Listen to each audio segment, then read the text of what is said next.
اب دیکھیے مصنف علیہ رحمۃ والرضوان نے خاص کا حکم بتا دیا کہ اس پر یقینی طور پر عمل کرنا واجب ہے۔ اب مثال دیکھیے اب خاص کی، دیکھیے پروردگار عالم نے فرمایا یتربصن بانفسہن ثلاثۃ قروء،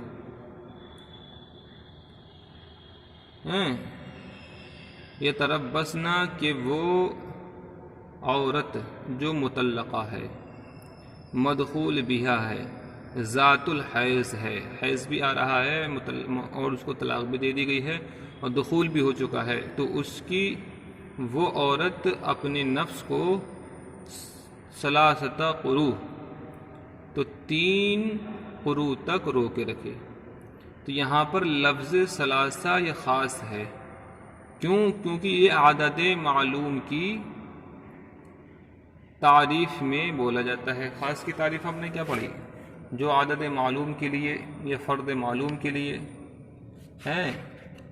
بولا جائے، عدد معلوم کے لیے یا فرد معلوم کے لیے خاص وہ ایسا لفظ ہے جو انفراد کے طور پر معنی معلوم یا شخص معلوم کے لیے وضع کیا گیا ہو، معنی معلوم کے لیے یا شخص معلوم کے لیے۔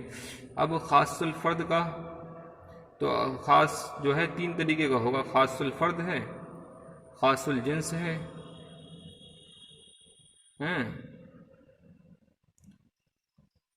تو بہرحال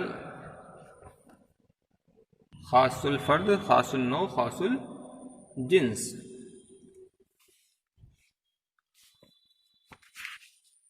ٹھیک ہے،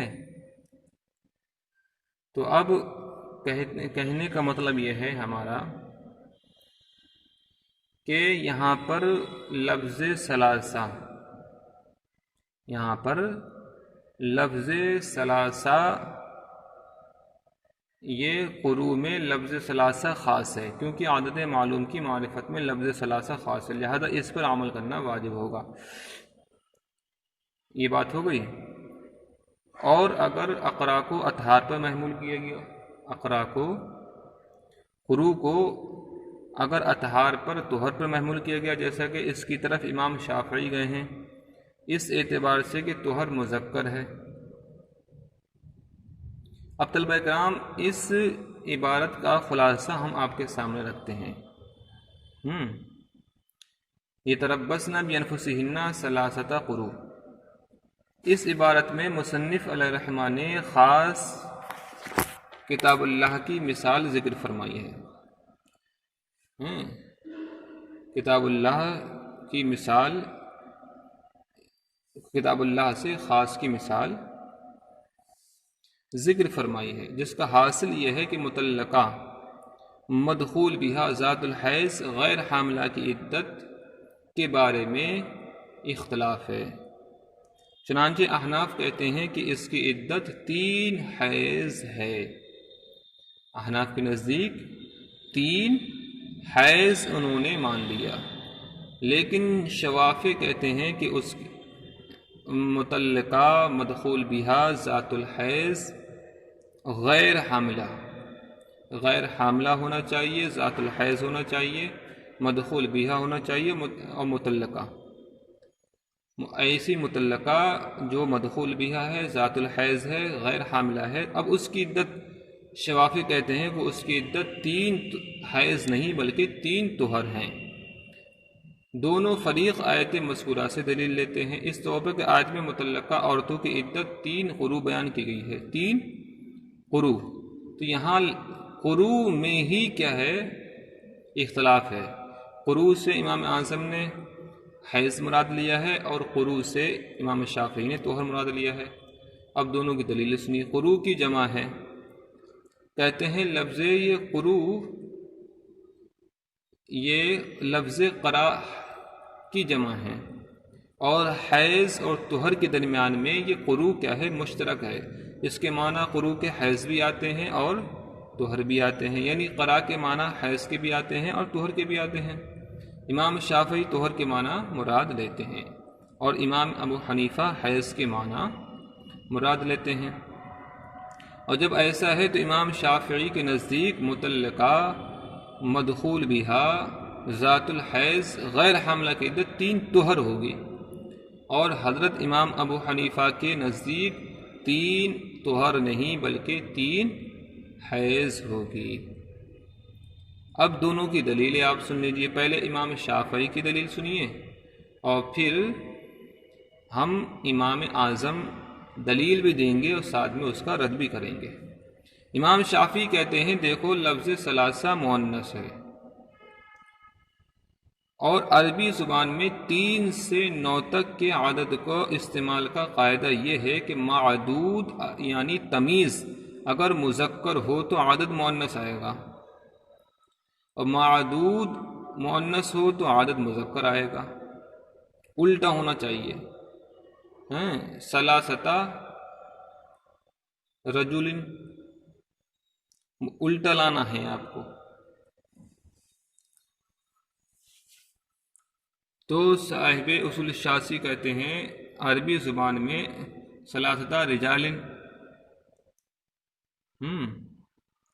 اور اگر ثلاثہ کہیں گے تو ہم رجال نہیں لا سکتے بلکہ ہم نسبہ لائیں گے، تو یہاں پر جمع لانا ہے تمیز کو، اور ہم کو ساتھ میں الٹا بھی لانا ہے۔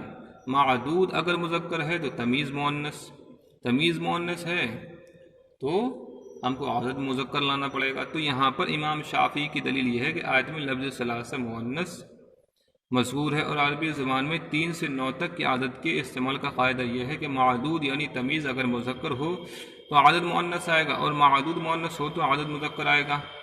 قروء کے معنی حیض مؤنث ہے اور طہر مذکر ہے، پس لفظ ثلاثہ کا مؤنث ذکر کرنا اس بات کی علامت ہے قروء کے معنی طہر کے ہیں۔ لفظ ثلاثہ کا مؤنث ذکر کرنا، ثلاثہ یہ عدد ہے تو قروء کیا ہوگا؟ مؤنث ہوگا، اور حیض یہ مذکر ہے اور قروء کیا ہے؟ طہر کیا ہے؟ یہ مذکر ہے۔ لفظ ثلاثہ کا مؤنث ذکر کرنا اس بات کی علامت ہے کہ قروء کے معنی طہر کے ہیں جو مذکر ہے، اور قروء کے معنی حیض کے ہوں تو ثلاثہ کا مؤنث بجائے ثلث کے مذکر کیا جاتا۔ تو صاحب اصول الشاسی فرماتے ہیں امام ابو حنیفہ حیض مراد لیتے ہیں لفظ ثلاثہ سے، یہ ان کی دلیل ہو گئی امام شافعی کی۔ لیکن اب امام اعظم دلیل دیتے ہیں اپنی۔ امام ابو حنیفہ حیض مراد لیتے ہیں، امام صاحب اصول الشاسی فرماتے ہیں امام اعظم قروء سے حیض مراد لیتے ہیں، اور کہتے ہیں دیکھو لفظ ثلاثہ سے استدلال کرتے ہیں، اور وہ کہتے ہیں اس توبہ کہ لفظ ثلاثہ خاص ہے اور معنی معلوم کے لیے یعنی 3 کے لیے وضع کیا گیا ہے، اور خاص کا حکم یہ ہے کہ وہ اپنے مدلول کو قطعی طور پر شامل ہوتا ہے، کمی اور زیادتی بالکل بھی وہ گوارا نہیں کرتا، اس پر عمل کرنا واجب ہوتا ہے، اور یہ بات اس وقت ممکن ہو سکتی ہے جب قروء سے حیض مراد لیا جائے۔ ہم لفظ ثلاثہ اگر ہم حیض مراد لیں گے تو تبھی ہم لفظ ثلاثہ پہ پورے 3 پہ عمل کر پائیں گے، اور اگر ہم طہر مراد لے لیں لفظ تو ہم پورے لفظ ثلاثہ پہ عمل نہیں کر پائیں گے۔ وہ کیسے؟ وہ ایسے، اس لیے کہ جو بھی عورت کو طلاق دی جائے گی طلاق طہر میں دی جائے گی، طلاق طہر میں ہی دینا چاہیے، مگر اگر جاہل ہے وہ طہر میں دے گا نہیں، اس لیے کہ طلاق طہر میں مشروع ہے، اور اگر کوئی شخص طہر میں طلاق دے دے شریعت کے مطابق دے دے اور عدت بھی طہر کے ذریعے گزارے جس کا امام شافعی کا مذہب ہے، تو اس کی 2 صورتیں ہیں، یا تو عدت میں اس طہر کو شمار کیا جائے گا جس میں طلاق واقع کی گئی ہے، یا اس کو عدت میں شمار نہیں کیا جائے گا۔ اگر اس طہر کو شمار کیا جائے گا تو عدت کا زمانہ 2 طہر پورے اور تیسرے کا کچھ حصہ ہوگا، اور اس صورت میں پورے 3 طہر نہ ہوں گے۔